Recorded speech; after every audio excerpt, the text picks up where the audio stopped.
Les médias, les débats avec vous, avec Jacques Miard. Bonjour Jacques Miard. Vous m'entendez? Maire LR de Maisons-Laffitte, Gaëtan Dussaucet, membre du Conseil national du Rassemblement national. Également avec nous Alexis Poulain, journaliste, directeur de la publication du Monde Moderne, également éditorialiste sur Sud Radio tous les mercredis matins. Et Pascal Jalabert, journaliste politique et éditorialiste. Bonjour à vous. Alors, on va encore parler du gouvernement. On n'a pas évoqué Pape Ndiaye tellement hier, donc on va y revenir. L'anti-Blanquer, virage de Macron. Hier, vous savez, il est allé rendre hommage à Samuel Paty, on va y revenir. Le pouvoir d'achat, Bruno Le Maire en appelle aux entreprises. Pouvoir d'achat, le vrai casse-tête du gouvernement. Est-ce qu'on assiste à un lâcher, à une ouverture des caisses une fois de plus avant les législatives? Et puis toujours l'affaire Damien Abad, toujours très compliquée. Tous ces sujets avec vous. Commençons avec vos coups de cœur, vos coups de gueule. Gaëtan Dussaucet, on va commencer avec vous. Oui, alors j'avais bonjour Valérie, j'avais une sorte de... Au départ, c'était un coup de gueule qui après s'est un peu transformé en coup de cœur parce que heureusement, on a été sauvé par la mobilisation des internautes. C'était en ce qui concerne l'invitation de Jawad Ben Daoud dans l'émission de divertissement bien connue sur la 8, il ne faut pas faire non plus trop de publicité, aux concurrents télévisuels. Mais... parce que dans ce cas-là, ça vaut le coup de donner l'information. C'est l'émission de Cyril Hanouna. Ouais. Tout à fait, oui. Et c'est vrai que, alors je rappelle, Jawad Ben Daoud a été condamné, même si lui a revendiqué tout au long de son procès de ne pas avoir su qui étaient les gens qui l'hébergeaient chez lui. Il en reste pas moins qu'il a été condamné avec de la prison ferme pour avoir hébergé les terroristes du Bataclan.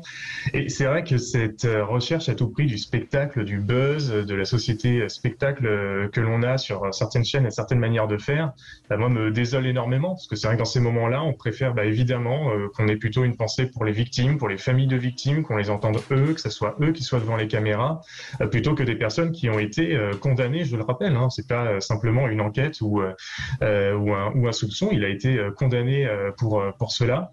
Donc évidemment, ça a créé une grande indignation sur les réseaux sociaux et Cyril Hanouna a été obligé, et je me réjouis de cette nouvelle de l'avoir apprise ce matin, tout simplement d'annuler la venue de Jawad. Je pense que c'est une très bonne chose, on s'en la question qu'on peut se poser, c'est comment avoir eu l'idée d'inviter ce type.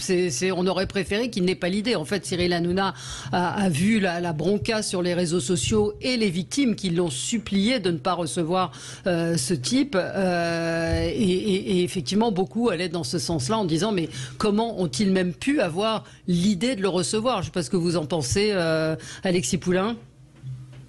Oui, c'est à un moment, cette culture du clash, du buzz à tout prix, de vouloir inviter des personnalités extrêmement clivantes, il y a une limite et elle a été montrée de ce point-là. C'est-à-dire que les victimes ne peuvent pas tolérer qu'on invite Jawad Ben Daoud comme un people lambda alors qu'il a été condamné pour avoir hébergé les terroristes. Donc c'est la limite. Je crois qu'à un moment, j'espère que Cyril Hanouna a compris le message et que peut-être ça infléchira la ligne éditoriale de son émission par la suite.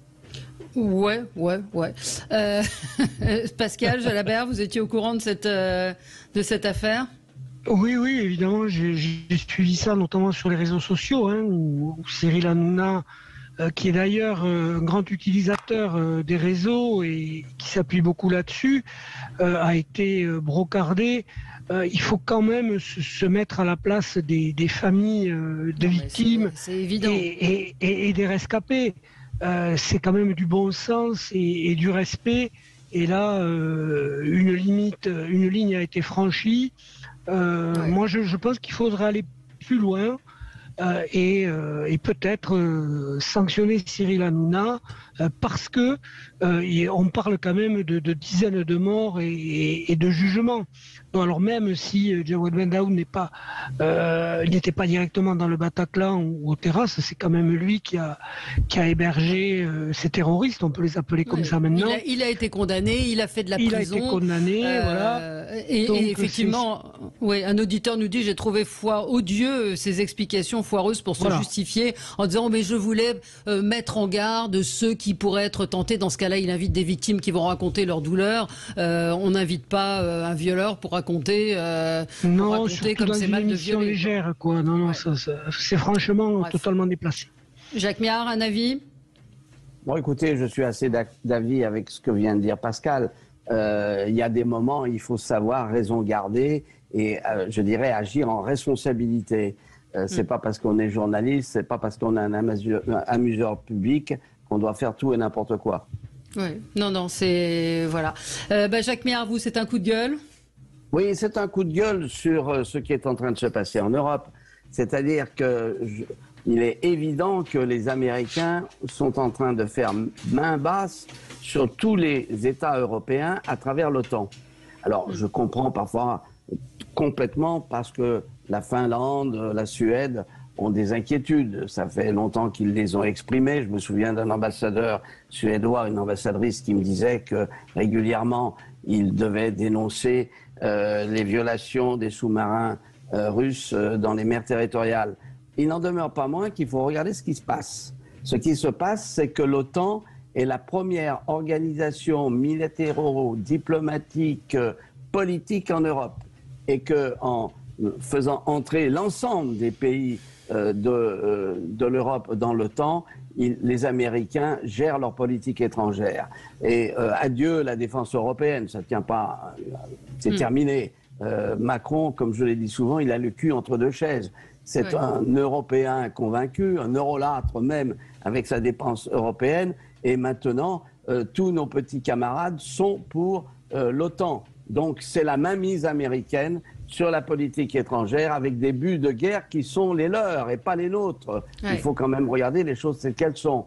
D'ailleurs, on a vu que Biden vient de dire, bien évidemment, que grâce à la crédibilité retrouvée en Europe, il défendra bec et ongle l'indépendance de Taïwan. Et puis ensuite, il y a l'État profond qui commence à faire marche arrière. Bon, donc c'est un problème réel que nous devons regarder en face. C'est pour ça que je dis, il est temps que la France renoue avec une politique étrangère indépendante, n'en déplaise à nos partenaires européens.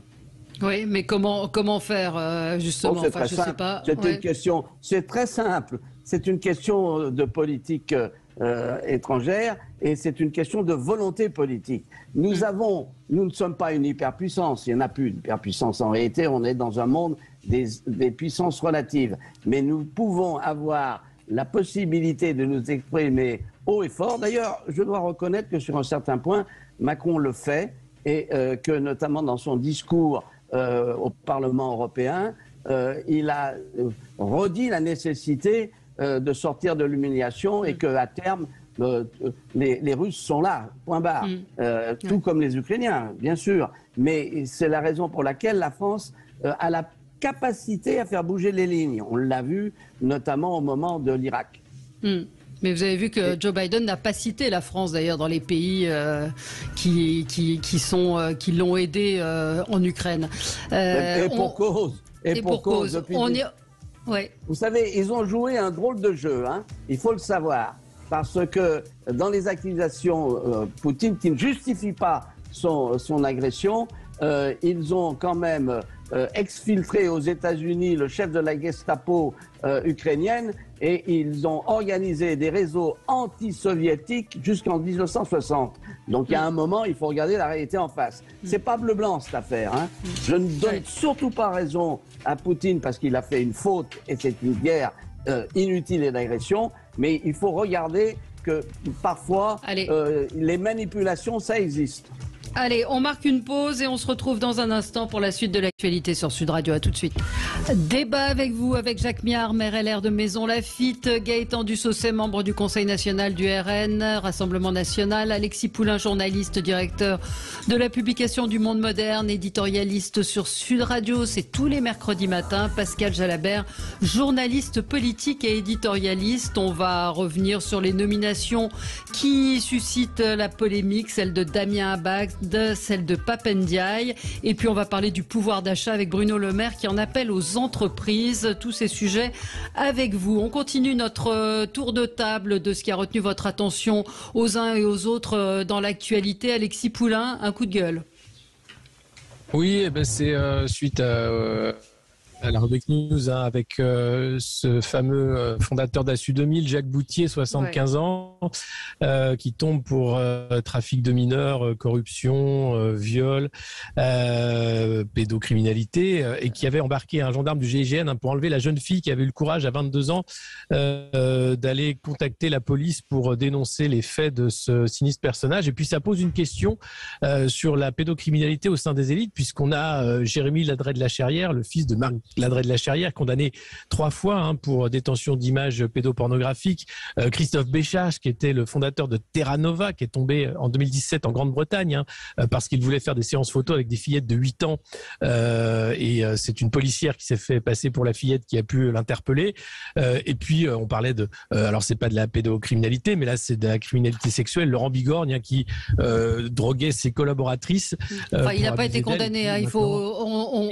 la justice on rappelle la voilà, mais on rappelle la présomption d'innocence et les mentions légales. Mais comme pour Damien Abad, présomption d'innocence, mais à un moment, on peut se poser la question quand même d'un certain dysfonctionnement des élites autoproclamées, en se disant mais c'est pas possible en fait qu'il y ait autant d'affaires, et que alors ces affaires parfois on en sort une. Il y a l'affaire Epstein bien sûr, qui est l'affaire de toutes les affaires en termes de réseau pédocriminel. Jean-Luc Brunel qui s'est suicidé en prison, qui était le Français de l'étape qui fournissait les jeunes filles à Epstein. Et puis il faut rappeler que Jeffrey Epstein passait 4 à 6 mois de l'année en France, et on ne parle pas beaucoup de ce qui s'est passé en France pendant que Jeffrey Epstein était présent sur notre territoire.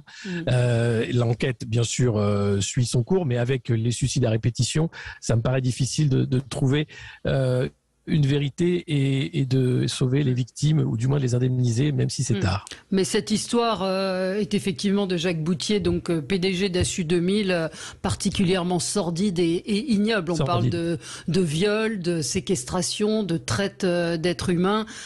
S'il faisait partie des 60 plus grosses fortunes françaises. C'est ça.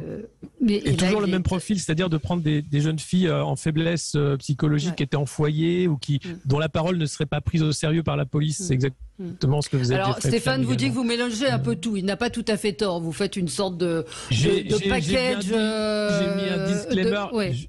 Attention, je mélange pas tout. J'ai parlé de 3 affaires de pédocriminalité. Pour les autres, c'est autre chose, et la justice fait son travail. Les 3 affaires que j'ai citées, Terra Nova, Jérémy Ladret de la Cherrière et Jacques Boutier, là, en l'occurrence, les condamnations sont tombées. Non, elles sont pas tombées. Boutier, il est mis en examen. Mais pour Ladret de la Cherrière et Béjache, elles sont tombées. Voilà. Bon, effectivement, vous faites bien de parler de cette affaire. Un commentaire sur ce que vient de dire Alexis Poulain, les uns et les autres? On ne peut qu'approuver.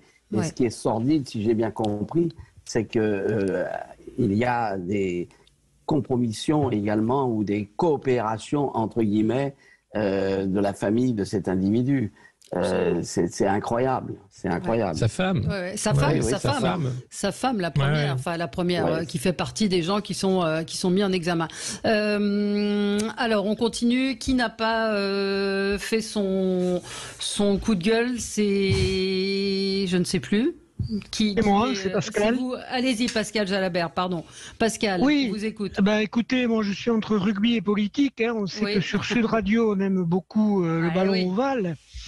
Et c'est dans le Progrès à Lyon où on a appris ce week-end que les élus lyonnais, donc majorité écologiste, refusaient d'accueillir les demi-finales du top 14 de rugby, le championnat de France, au motif que parmi les sponsors, il y a une marque de voiture, et que donc cette marque de voiture doit sponsoriser des événements festifs autour des demi-finales, et évidemment la majorité écologiste refuse de faire la promotion d'un événement sponsorisé par une marque d'émetteur de CO2. Donc les élus lyonnais s'étaient déjà attaqués au Tour de France, rappelons-le, qui jugeaient trop polluant. Bon, ils avaient été contraints de l'accueillir dans leur ville parce que c'était signé par la majorité précédente. Mais là, on touche à l'absurde. Ce sont des rabat-joie, alors ils n'aiment pas la fête. En plus, le rugby véhicule des valeurs. La promotion des événements qui est faite autour de cette grande fête du rugby, ces demi-finales dans une même ville, c'est coloré, il y a des supporters qui viennent de partout, de Toulouse, de Clermont, de Toulon, de Paris, peut-être même de Lyon avec le Loup, de Bordeaux, enfin bref. Selon les équipes qu'il y a, c'est un grand événement festif. Les animations incitent à l'effort, incitent à partager les valeurs du rugby que l'on connaît, l'échange, la fraternité, la solidarité, et on va refuser ça. Et, cerise sur le gâteau, l'article du Progrès nous apprend que dans le cadre de la promotion de ces véhicules, ce sponsor voulait en plus promouvoir l'électrique. Donc ils ont tout faux, c'est un gros raté, et franchement c'est du dogmatisme mal placé. Alors je dis pas ça parce que je suis un grand amateur de rugby et que j'aimerais voir à Lyon, une ville que j'aime beaucoup, ces demi-finales du top 14, qui les a d'ailleurs déjà accueillis, mais là on touche au dogmatisme qui fait détester la politique. Ouais, c'est complètement absurde, ridicule. En plus, c'est une perte financière importante pour la ville. Pour les commerçants. C'est invraisemblable. Hein. Voilà, imaginez, ce sont 50 000 supporters de 4 équipes différentes qui débarquent. Donc bon, c'est que les supporters de rugby, ils font la fête toujours dans un esprit bon enfant. Hein. Rappelons que ce n'est pas non plus les ultras du football, rien à voir. Ils vont dans les bars, ils vont dans les restos, ils font venir des jeunes. Toutes les écoles de rugby sont conviées. Bref, c'est un événement populaire et eh bien, ça fait dire que les écologistes, une fois de plus, n'aiment pas ces grands rassemblements populaires. C'est bien dommage. Alors, ils ne sont pas tous d'accord, heureusement. Il y a des gens comme Danny Cohn-Bendit, comme Yannick Jadot qui contestent ce genre de décision, mais il n'empêche que c'est une nouvelle atteinte à une fête populaire et à un sport qui véhicule quand même des valeurs qui méritent d'être partagées. Monsieur le maire de Maisons-Laffitte, vous en dites quoi? Moi, qu'est-ce que vous voulez que je vous dise? Les écologistes, c'est une escroquerie intellectuelle permanente. C'est aussi simple que ça. Pas tous. Mais bien sûr que si. Il n'y a qu'un bémol dans ce que vous venez de dire, cher monsieur Jalabert, cher Pascal, c'est que la promotion de la voiture électrique, ça encore, c'est une escroquerie totale. Parce que la voiture électrique, lorsqu'on va partir en vacances, il faudra amener tellement d'électricité pour... c'est impossible et ça se chiffre par des dizaines de centrales nucléaires nécessaires. Voilà. Bon, mais cela étant, il y a du côté effectivement de ces écologistes une idéologie.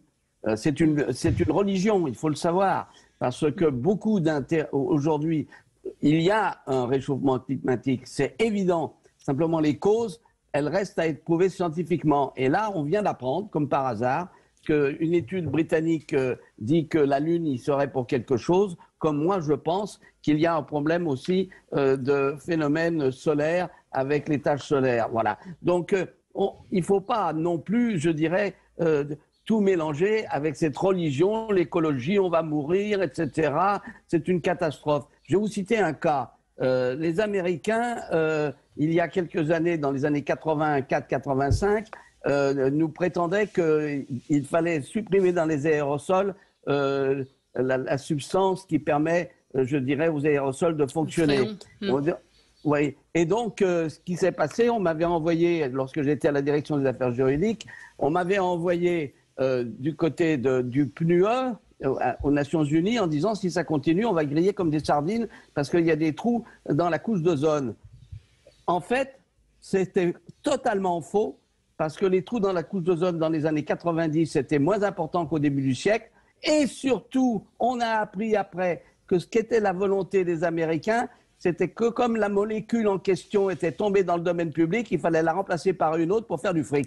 Donc, c'est ça le problème. Oui, mais ça, c'est autre chose. Le réchauffement climatique, il est là. C'est pas autre chose. Le réchauffement climatique, il est là. Mais c'est vrai que ce que dénonce... Ce que je dénonce, c'est que c'est le dogmatisme.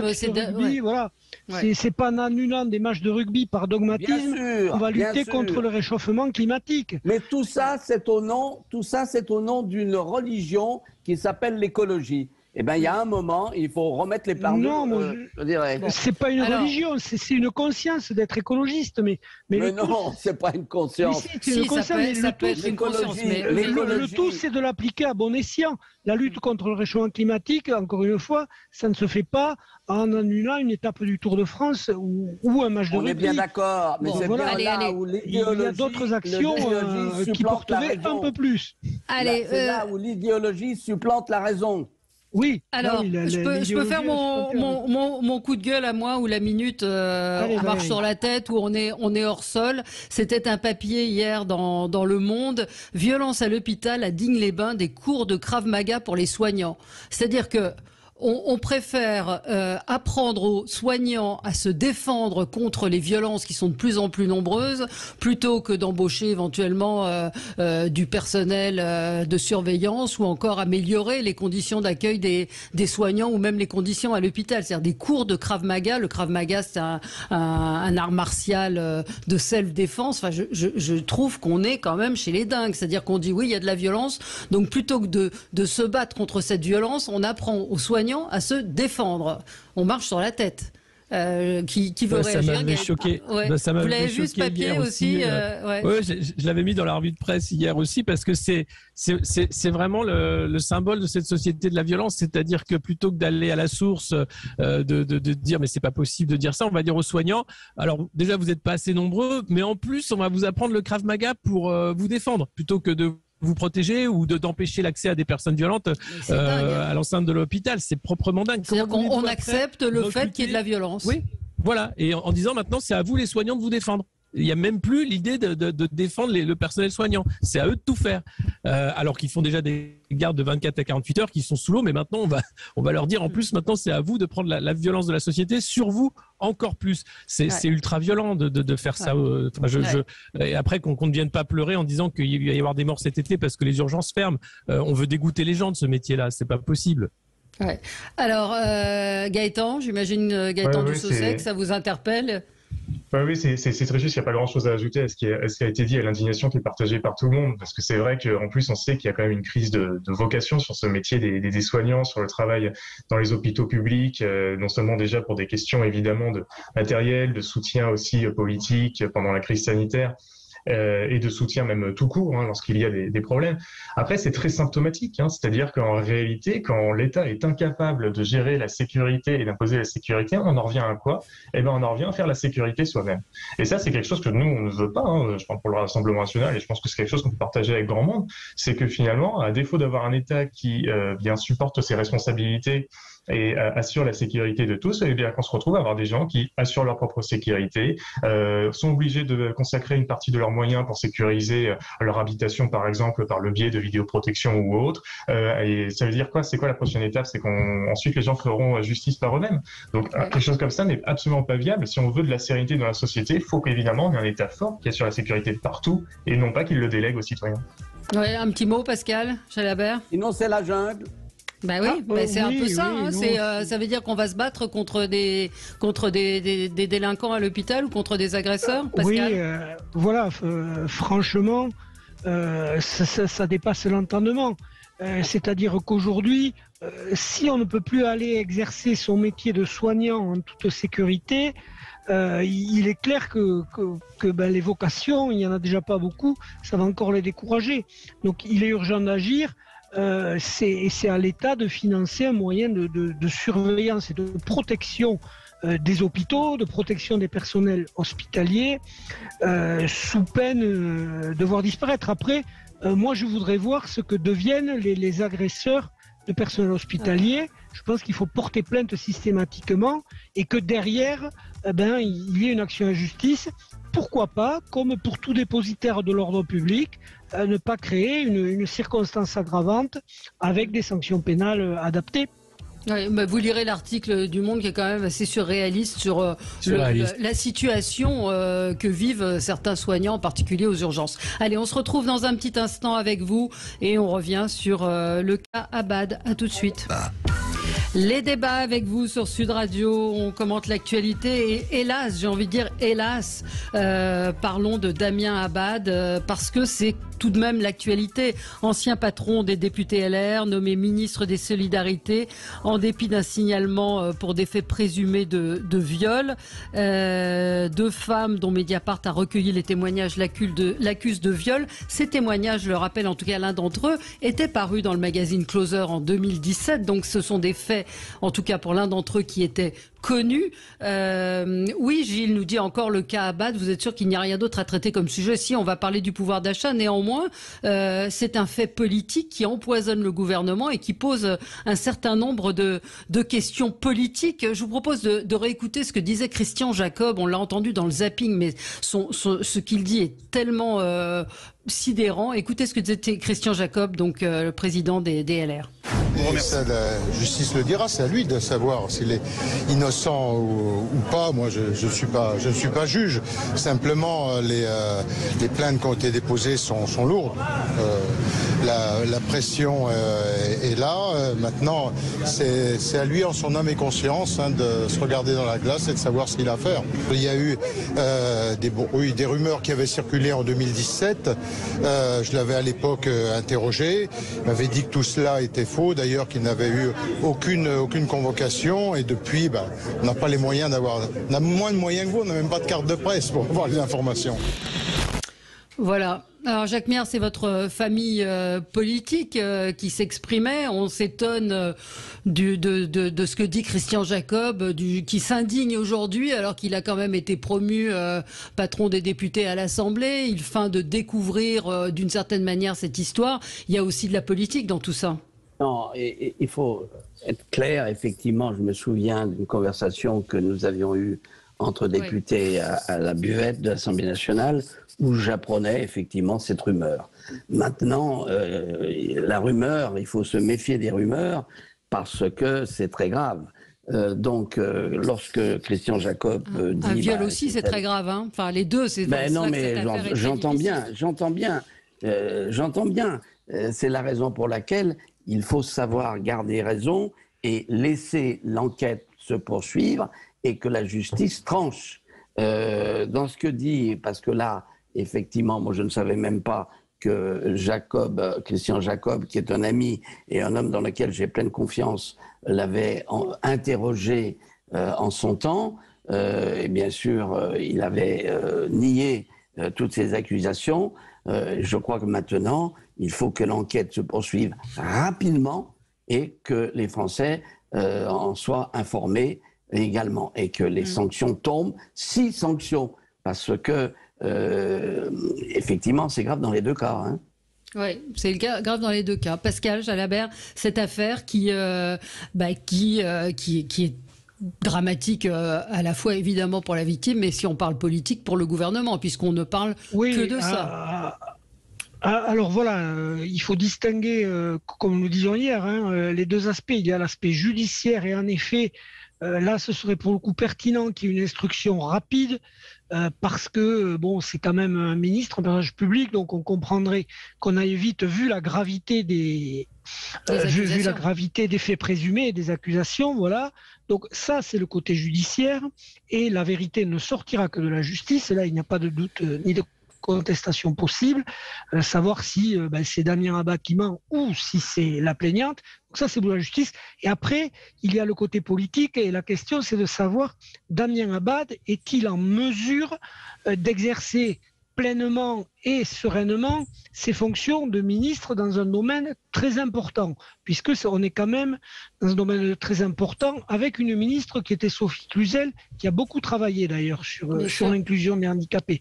Donc du coup, la réponse politique, c'est qu'aujourd'hui, Damien Abad n'est pas en mesure. Pourquoi ? Parce que chaque fois qu'il va se déplacer, eh bien, il va y avoir des questions de journalistes, des manifestations, et comme vous le dites, on ne va l'interroger et s'interroger que sur ce cas-là, pour savoir s'il y a une faute d'un homme, une faute du gouvernement de l'avoir nommé ou pas. Donc du coup, laissons faire la justice. Et moi, je serais favorable à une mesure, écoutez, provisoirement, comme ça se fait d'ailleurs dans les entreprises, vous êtes suspendu en attendant la décision judiciaire. C'est-à-dire, si vous êtes blanchi, vous redevenez ministre. Si vous êtes coupable, eh bien, c'est la justice. Enfin, si vous êtes accusé, c'est la justice qui décidera la suite. Mais là, très clairement, il y a des dossiers importants et Damien Abad n'est pas en capacité publique de les traiter convenablement. Oui. Alors, je voudrais Gaëtan Dussaucet, Marine Le Pen, elle dit « Difficile d'imaginer que Macron ne savait pas, mais il n'a pas pu résister à faire un bon coup en débauchant un joueur de l'équipe adverse. » Et c'est pas... Enfin oui, c'était le patron des députés à l'Assemblée. C'est pas... Enfin, je sais pas, contre... Vous me dites si je dis une bêtise, mais c'était pas un poids lourd non plus des LR. Enfin, c'est pas une prise de guerre... Ça, c'était quand même le chef de file des parlementaires LR à l'Assemblée nationale. Après, d'ailleurs, il y a eu un petit spectacle un peu affligeant de la part de M. Abad, qui ne voulait pas démissionner d'un côté de ses responsabilités LR tant qu'il n'avait pas la garantie d'être nommé au gouvernement. Bon, tout ça, après, c'est de la tambouille politicienne. C'est pas étonnant que ça fatigue énormément de Français quand ils voient ce genre de scénario. Maintenant, juste sur les affaires, là où j'ai un désaccord quand même avec Pascal Jalabert, c'est que alors oui, évidemment, il est aujourd'hui dans une situation qui est difficile, qui est certainement pénible, s'il est innocent. Je précise bien s'il est innocent, mais ça c'est évidemment la justice qui nous le dira et personne d'autre ne le dira que la justice et les juges. Donc évidemment, il va être dans une situation qui est compliquée et délicate, aussi bien lui à titre personnel que le gouvernement. S'il est innocent, encore une fois, je le précise. Mais par contre, il est vrai que je pense, et c'est quelqu'un qui n'est pas du tout un soutien d'Emmanuel Macron ni du gouvernement et de sa politique qui vous le dit. Mais je pense qu'il aurait tort de se mettre en retrait, il aurait tort de démissionner. Parce que sinon, ce serait donner raison à la moindre accusation. Ce serait donner beaucoup trop d'importance à cela, donc beaucoup trop d'importance politique à cela. Et ce serait d'ailleurs aussi desservir les réelles victimes de l'autre côté. Si par contre, l'enquête aboutit à une condamnation, alors là, évidemment, il doit être sanctionné de manière exemplaire, peut-être même plus que le droit commun pour les autres, puisqu'il a justement un poste de responsabilité de représentation de l'État.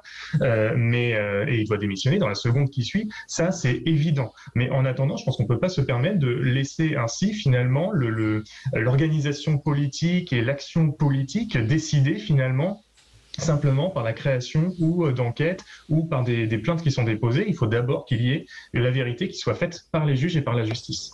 Oui, parce que un point important dans ce que dit Pascal, dans ce que dit Pascal, si jamais il se mettait en retrait maintenant, qu'il va avoir des difficultés pour remplir ses fonctions, je crois que ça va être réel.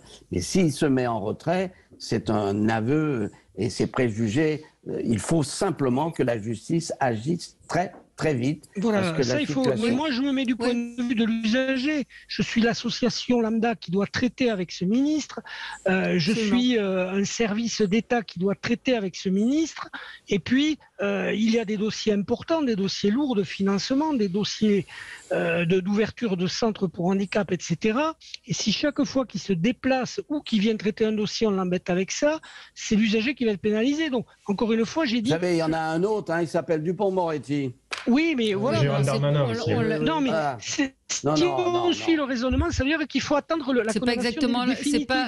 C'est pas exactement la même chose, Dupond-Moretti. On l'a évoqué. On l'a évoqué hier. Alors Alexis, on marque une petite pause parce que c'est l'heure de la pub et on se retrouve tout de suite après. Je vous donne la parole. À tout de suite. Les débats avec vous sur Sud Radio, nous parlions du cas Damien Abad. Libération lui consacre sa une et tout un dossier.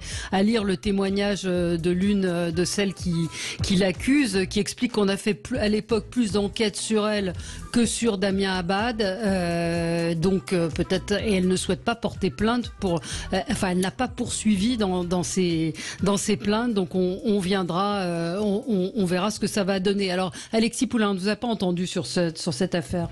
Oui, non, mais je crois que sur cette affaire, le maître mot, c'est présomption d'innocence, évidemment. Et puis après, le bon sens qui voudrait qu'un responsable politique se mette en retrait le temps de la justice.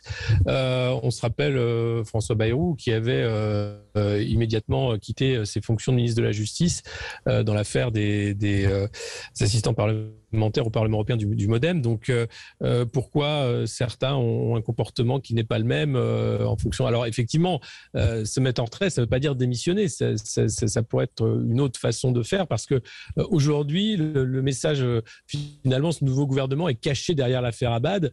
Elisabeth Borne est quasiment éclipsée derrière cette affaire et ça va, excusez-moi du terme, emmerder tout le monde dans les jours qui viennent avant de retomber sur un agenda politique. Et puis l'autre problème, c'est l'aspect moral et c'est le dégoût finalement des citoyens français vis-à-vis des responsables politiques avec les taux d'abstention qu'il ne faut qu'augmenter augmenter. Alors, on ne demande pas, bien sûr, aux responsables politiques d'être des parangons de vertu, mais il y a quand même un modèle d'exemplarité. Il y a quelque chose associé à une fonction. On parlait de Monsieur Dupond-Moretti. Le fait qu'il ait été reconduit, c'est un message fort pour dire on s'en fout, hein, on va continuer comme ça, alors que lui est mis en examen. Donc il y a un vrai problème, je crois, de scission en fait entre un peuple qui est très loin de la chose publique et des responsables politiques qui ne se rendent pas compte du mal qu'ils font à la fonction. Mais ça peut être des choses plus anodines, hein, comme les trahisons de Manuel Valls par exemple, son départ pour l'Espagne en disant je quitte ce pays, mon pays c'est l'Espagne, et puis son retour pas en fanfare mais la queue entre les jambes pour être finalement investi par Renaissance et briguer un mandat de député. C'est ce genre de pratiques, je pense, qui font du mal à l'action politique et à l'engagement politique des Français. Mais la question qu'on peut se poser aussi d'un point de vue politique, c'est que cette affaire était sortie. Il y avait une affaire Abad, donc un soupçon. Comment la Première ministre dit qu'elle n'était pas au courant? Comment le gouvernement a pris le risque? Macron était au courant. Oui. Ben oui, mais Macron était au courant. Mais en sachant aujourd'hui ce que représentent les violences faites aux femmes, grande cause nationale, comment et on remarque, on se rappelle quand même de l'affaire Hulot. Hein, je revoyais des articles qui étaient sortis où on disait exactement la même chose, tribunal médiatique, etc. Alors évidemment, comparaison n'est pas raison. Néanmoins, je repose la question. Oui, il y a des femmes qui mentent. Quel est l'intérêt pour une femme aujourd'hui de mentir? À l'époque, c'était en 2017. Je sais pas. Je vois pas. Après, oui, il y a des femmes qui mentent. Néanmoins, j'entendais un commentateur hier dire tribunal médiatique, et puis après l'intervention de Damien Abad dire je l'ai trouvé très sincère. Bah, c'est tribunal médiatique dans l'autre sens. Hein. C'est quelque part dire non, mais c'est mon copain. C'est ce qu'a dit Stanislas Guérini. C'est un honnête homme à propos de Perra. Il ne peut pas frapper une femme. Je veux dire, on est dans bien pire, l'impression. puisqu'il a été condamné pour violence. Donc on était au-delà de l'affaire Abad. Hein. Là, il y a eu condamnation. Mais la question, c'est comment, effectivement, vous le dites, Jacques Miard, le président de la République était forcément au courant, et on prend le risque de voir ce qui est en train de se produire. Macron est un cynique. Ce qu'il recherche, c'est foutre le bordel dans le camp adverse. C'est aussi simple que ça. Il a réussi d'ailleurs, mais là, ça lui revient en boomerang. Il va falloir qu'il assume. Hein. C'est aussi simple que ça. Et souhaitons que la justice aille vite. Alors, il y a le cas Pape Ndiaye aussi. Pape Ndiaye, donc, nommé au ministère de l'Éducation nationale. Il est donc professeur d'université, diplômé de l'École normale supérieure de Saint-Cloud. Ses prises de position par le passé ont jeté un certain nombre de... Enfin, ont lancé des polémiques. Il est adepte des débats sur l'immigration, sur la colonisation. Il a participé à des réunions qui excluaient les Blancs. Il n'a pas dénoncé, avant d'arriver, il n'a pas hésité à dénoncer les violences policières. Il évoque un déni dans le pays. Donc, il arrive avec des propos. Faut-il lui laisser le bénéfice du doute, enfin en tout cas le bénéfice de son action future, ou s'inquiéter de ce qu'il a pu dire par le passé? Hier, il est allé rendre hommage à Samuel Paty. Certains disent qu'il n'a pas parlé d'islamisme apparemment dans ses propos. Je vous ai entendu pouffer de rire, Jacques Miard. Oui, vous avez oublié quelque chose, parce qu'il a été adhérent du CRAN. Vous savez ce que c'est que le CRAN? Fondateur. C'est le conseil. Fondateur, oui. Conseil représentatif des associations noires. Imaginez qu'il y ait un conseil représentatif des associations blanches. On hurlerait au Ku Klux Klan, à juste titre. Donc, cet individu, pour moi, est absolument incapable d'être ministre de l'Éducation, parce qu'on connaît son engagement. Et je vais vous dire une chose, lorsqu'il y a eu la passation des pouvoirs avec Blanquer, j'ai été stupéfait de voir cet homme être, je dirais, très hautain et conscient de sa valeur. J'ai été assez stupéfait de voir comment il agissait, comment il parlait du haut de sa stature en plaidant pour la méritocratie républicaine. Eh bien, la méritocratie républicaine, ce n'est pas le CRAN, parce que là, je suis extrêmement inquiet et je connais beaucoup de parents qui commencent à se poser des questions. Oui, Gaëtan Dussaucet. Ce qui est certain, c'est que la méritocratie républicaine, c'est ce qui a permis justement à M. Pap Ndiaye de devenir ministre de la République. Maintenant, après, il y a un choix qui a été fait, qui a été le choix d'Emmanuel Macron. Et c'est vrai que pour le coup, c'est un changement de fusil d'épaule total, puisque pour le coup, Pap Ndiaye est l'anti-Blanquer par excellence. J'avais des grands désaccords politiques pour le coup avec Blanquer sur un certain nombre de réformes qu'il a pu mener au niveau de l'école et de manquements qu'on peut encore relever sur son bilan après 5 années. Mais pour le coup, Blanquer avait au moins cet avantage de nommer le mal, l'islamo-gauchisme, de refuser l'utilisation de l'écriture inclusive, de refuser la cancel culture, ce qu'on appelle les idéologies woke, etc., etc., qui pour le coup sont quand même des vecteurs de désunion assez importants. Et là, le nouveau ministre de l'Éducation nationale choisi par Emmanuel Macron, c'est tout l'inverse. Lui, il en est quasiment l'un des porte-paroles, même l'un des porte-étendards. Quand on voit un peu qu'il suffit de regarder ses travaux, ses déclarations, les interviews qu'il a eues avec d'autres médias dans le passé, et vous les avez rappelés encore, quand il parle de violences policières, d'un racisme systémique, institutionnel qui existerait. Culturel, tout à fait, qui nous dit encore dans un rapport d'études commandé par l'Opéra national de Paris qu'il y a trop de blancs, il n'y a pas assez de diversité, qu'il faut recruter les gens en fonction de leur couleur de peau et non pas de leur talent. Mais désolé, mais savoir que c'est cette personne-là qui va avoir la responsabilité des écoles et de l'éducation de nos gamins est assez terrifiant. Et je pense que Emmanuel Macron est finalement définitivement le président de la déconstruction de la France, non seulement sur le côté la déconstruction par le haut, sur le côté économique, la mainmise de la finance sur l'économie réelle, etc., mais aussi par le bas, avec des idéologies qui viennent déconstruire tout ce que nous sommes et tout ce que nous avons toujours été et fait la fierté non seulement de la France, mais aussi de la République. Oui. Alors, Alexis Poulain ? Oui, c'est encore une fois, on parlait d'Emmanuel Macron cynique et manipulateur, mais c'est exactement ça, c'est-à-dire passer de Blanquer à Pap Ndiaye, c'est nos enfants. Au final, c'est l'éducation. Qu'est-ce que ça veut dire ? C'est perdre encore davantage un fil qu'il essayait de tisser. Alors lui, maintenant, se compare à Héphaïstos, il est là pour forger, mais forger quoi exactement ? Et c'est vraiment un choix électoraliste de court terme, sans doute pour essayer de montrer qu'il est de gauche dans ces législatives et qu'il faut toujours voter pour lui, pour ceux qui seraient le PS non affilié à la NUP. C'est une manipulation, encore une fois. Et n'oublions pas, le directeur de cabinet de Pap Ndiaye reste le même que sous Jean-Michel Blanquer. Donc, de toute façon, dans ce gouvernement, il faut regarder qui est directeur de cabinet, puisque Elisabeth Borne a été nommée une semaine après son directeur de cabinet, qui a été choisi par Alexis Collère. C'est un gouvernement de techno. Même les ministres, en réalité, n'ont pas tant de pouvoir que ça. Il faut regarder qui a été placé dans cette superstructure Conseil d'État, amis de l'ENA, etc. Ce sont les technos qui ont pris la main, qui ont volé la République et qui sont en train de faire ce maillage. Et les ministres sont en train de devenir des comédiens. On a vu le ministre des Sports qui se filmait en train de faire sa séance de sport avant d'aller au Conseil des ministres. C'est même plus des politiques. Ils n'ont même plus la carrure politique. Et donc, regardez ça. Il faut surtout regarder ceux qu'on ne voit pas, ceux qui ne sont pas invités dans les matinales et ceux qui font la politique décidée par un seul et un unique être humain, Emmanuel Macron, le roi, puisqu'il se prend pour un roi. C'est maintenant évident depuis la cérémonie d'investiture. Pascal Jalabert.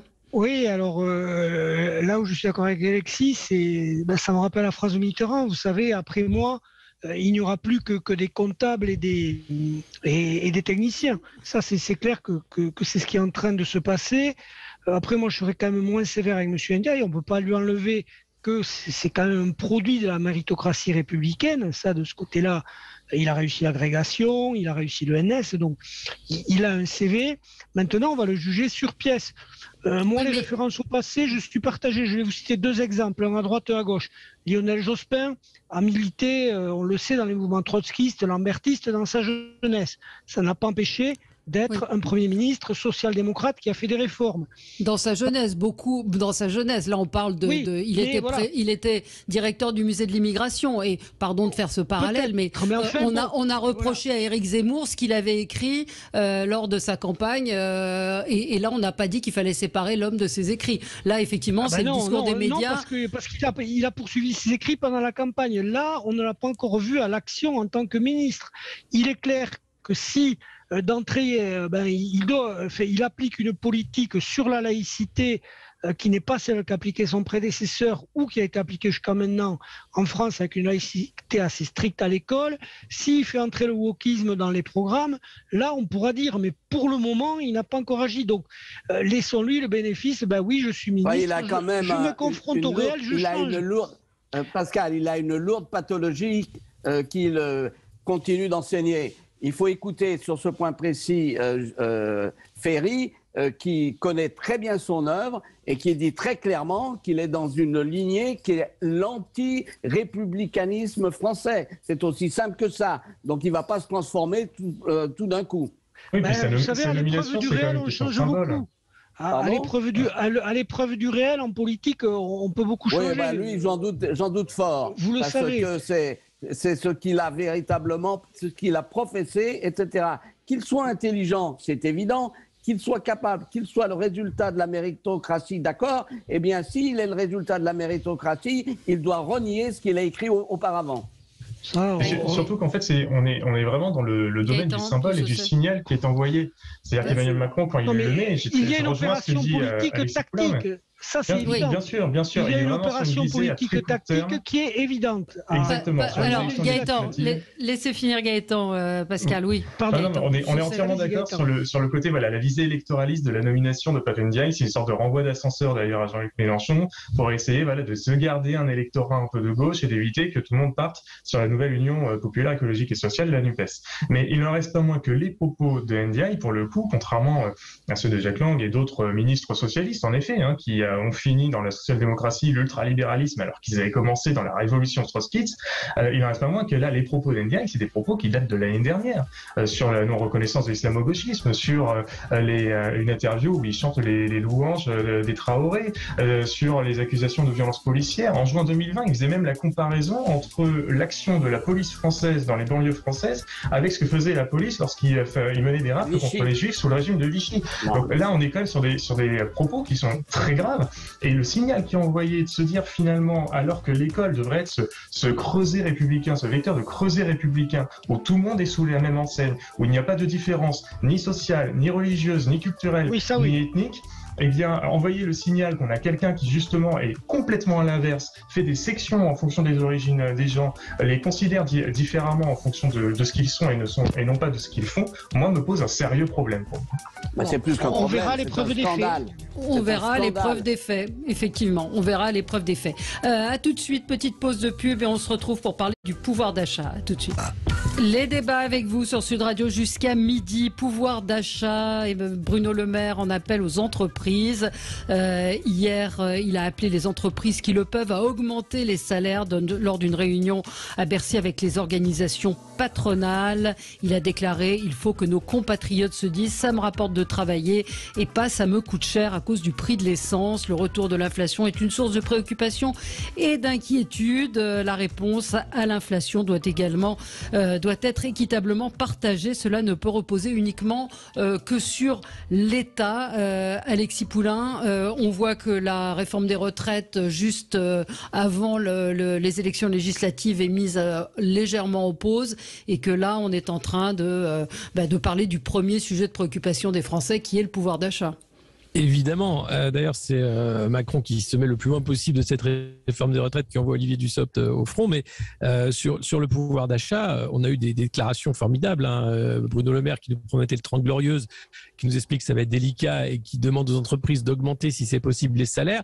Et puis de l'autre côté, le directeur de la Banque de France, Monsieur Leroy de Gallo, qui explique que l'inflation due à la guerre en Ukraine, c'est un petit mal à payer. Il va falloir se serrer la ceinture pour sauver nos valeurs. C'est facile à dire quand on a un gros salaire. Les Français, ils se rendent compte que depuis des mois, ça ne va pas.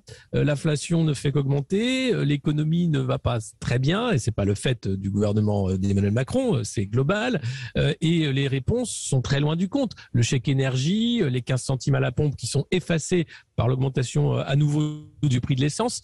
Tout est extrêmement volatile, l'inquiétude est là et les réponses sont faites un effort, soyez sympa, serrez-vous la ceinture. Ça ne peut pas passer comme ça. Alors évidemment, c'est la séquence législative, mais j'aimerais savoir comment Emmanuel Macron va vendre ensuite sa politique d'austérité, puisque là, on apprend que la Commission européenne pousse la France à accélérer sur la réforme des retraites, même si les règles budgétaires sont assouplies jusqu'en 2023.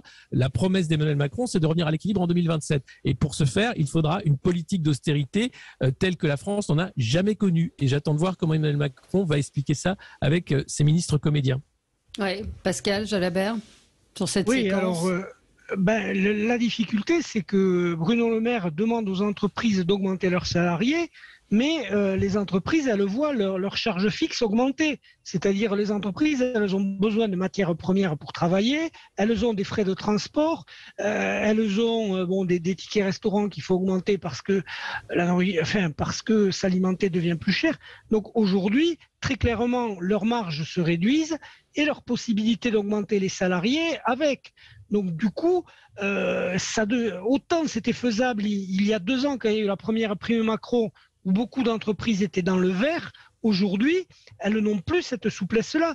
Vous avez même des entreprises qui refusent des marchés parce qu'elles n'ont pas les matières premières. Aujourd'hui, essayer dans le bâtiment de faire poser une nouvelle chaudière, de refaire votre toiture, on vous dit, attendez, il y a 4-5 mois de délai parce qu'on n'a pas la matière première. Donc du coup, on a des entreprises qui tournent au ralenti et qui n'ont pas la possibilité d'augmenter les salaires de ce qu'il faudrait. Rappelons quand même que l'inflation est de 4,8% à fin avril et encore, ça prend en compte tous les produits. Quand vous prenez les produits de première nécessité et les charges fixes, notamment celles du logement, vous êtes plutôt autour de 6,5%.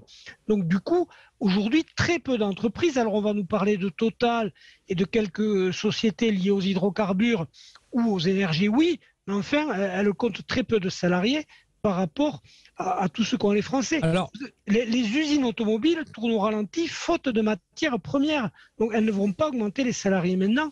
Et en plus, les ventes de voitures fléchissent. Donc du coup, on est dans une spirale très négative, pas très loin de ce qu'on appelle la stagflation. Oui, alors après, il y a un choix parce que si on veut dire, juste je rajoute un mot, mais c'est un rapport qui est publié aujourd'hui sur le versement aux investisseurs. Les dividendes qui sont versés n'ont jamais été aussi hauts, 302,5 milliards sur le premier trimestre. C'est du jamais vu et le rapport Oxfam qui est sorti hier, qui a montré que la fortune des milliardaires en 2 ans a été multipliée autant qu'en 23 ans. C'est-à-dire qu'il y a une captation des richesses qui fait qu'on choisit la finance contre l'économie réelle. On pourrait augmenter les salaires si on diminuait les dividendes. Or, aujourd'hui, le choix est clair. La finance se gave. Les travailleurs, eux, se serrent la ceinture. Oui, enfin, on ne peut pas généraliser. La France est aussi un tissu de petites et moyennes entreprises qui ne se reversent pas de dividendes et qui souffrent énormément. Donc on ne peut pas faire de cas. Mais peut-être qu'on pourrait taxer ces entreprises qui ont profité de la crise pour aider les PME justement au-delà d'endetter l'État encore au-delà des 600 milliards qu'assume Emmanuel Macron. Là, il y aurait une solidarité à mettre en place. Pour financer quoi qu'il en coûte, c'est à ces dividendes, à ces entreprises. Alors Jacques Miard, mais ces entreprises sont aussi celles qui payent le plus d'impôts. Il faut sortir de ce concept de l'économie maastrichtienne qui est complètement, je dirais, obsolète, rebus sextantibus. Deuxièmement, une politique des revenus est nécessaire. Ce n'est pas des coups de pouce qu'il faut donner, c'est une politique des revenus qui dure sur la durée. Et puis enfin, c'est un gouvernement oxymore qui est en pleine contradiction, parce que c'est bien gentil de prendre des sanctions qui vont d'abord frapper nos entreprises et les Français, mais il y a un moment, ça commence à bien faire. Qu'il ne s'agit pas d'embrasser, je dirais, Poutine sur la bouche, ça jamais, mais il n'en demeure pas moins que prendre des sanctions qui se retournent contre nous-mêmes, c'est quand même franchement une imbécilité notoire, qui restera absolument incompréhensible pour les historiens du futur. Parce que ce n'est pas comme ça qu'on va trouver une solution à la crise ukrainienne. Donc moi, je suis de ceux qui pensent qu'il faut mettre en place une politique qui soit une politique des revenus. Ce n'est pas par des coups de pouce au SMIC, etc. Ça doit être sur la durée. Et là, c'est une nécessité de confiance entre le gouvernement, les syndicats et autres, où on avance pas à pas. Enfin, dernier point, on a oublié que effectivement l'inflation, c'est une valeur d'ajustement. Et c'est là où tous les critères de Maastricht sont imbéciles, parce que je me souviendrai toujours de ce qu'on me disait quand Pompidou préparait son budget. On lui disait, il y a une petite inflation de 4-5%. Je dis, c'est pas un problème, parce que ça montre qu'il y a une certaine dynamique de l'économie et que ça permet, c'est peut-être cynique ce que je vais vous dire, de réduire la dette. Hein, c'est aussi simple que ça. Donc il y a un moment, il faut avoir une politique beaucoup plus cohérente et pas se tirer une balle dans le pied en voulant sanctionner les soviétiques. Gaëtan Dussaucet, sur cet appel aux entreprises. Oui, mais le problème, en fait, c'est que le gouvernement d'Emmanuel Macron a tellement l'habitude de tout faire pour les très grands groupes qu'il en oublie en fait tout le reste. Et il se trouve que les 3/4 des emplois salariés dans notre pays, ce sont des TPE, PME, c'est-à-dire des très petites et moyennes entreprises. Et elles n'ont évidemment pas les moyens de supporter cette hausse des salaires. C'est pour ça que nous avions proposé de permettre une hausse de salaire, mais qui soit déchargée des cotisations patronales et des cotisations sociales qui pèsent évidemment sur la comptabilité des entreprises. Mais après, évidemment, si aujourd'hui on trouve que les salaires sont trop hauts, c'est que le reste de la vie coûte trop cher. Donc si l'État peut déjà faire en sorte que lorsque ça augmente, eh bien lui fait des petites économies sur son dos en baissant la TVA et en rendant de l'argent aux Français, tout le monde se porterait mieux. Merci à tous les quatre. Très bonne journée sur Sud Radio. On se retrouve nous demain pour d'autres débats. À demain.